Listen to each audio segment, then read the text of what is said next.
आज नेपाली हजुरहरूलाई जानकारी दिन चाहन्छौँ कसले कति योगदान समाजमा गरेको हो।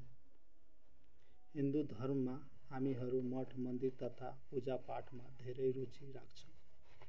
मन्दिर बनाउन होस् अथवा जग्गा दान गर्नको लागि मठ मन्दिरमा।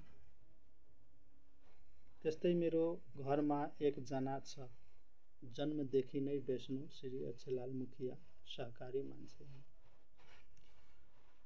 उहाँ चाहिँ घाँटीमा हिरा भन्ने हो भने तुलसी बाँधेको हुन्।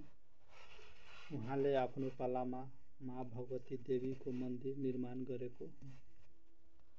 देवाही गोनाही नगरपालिका वाडा नम्बर 5 टिकुलिया को बस्ने अक्षयलाल मुखिया बिन्दले पिपलको रुख रु 60,000 मा बेचेर माँ भगवती देवीको मन्दिर निर्माण गरेको हुन्।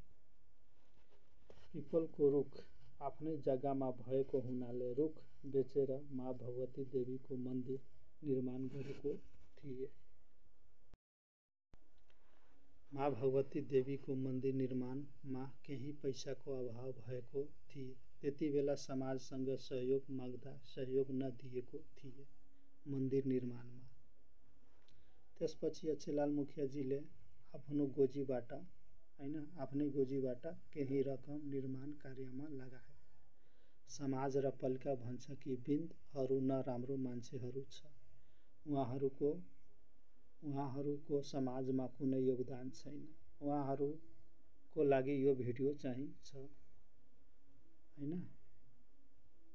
जुन मान्छे भन्छ यिनीहरूको समाजमा केही योगदान छैन, समाजको लागि केही गरेको छैन, उहाँहरूको लागि यो भिडियो अनि हाम्रो रौतहटवासीहरूको लागि, शिक्षित तथा बुद्धिजीवीहरूको लागि। जय नेपाल, नमस्कार, प्रणाम।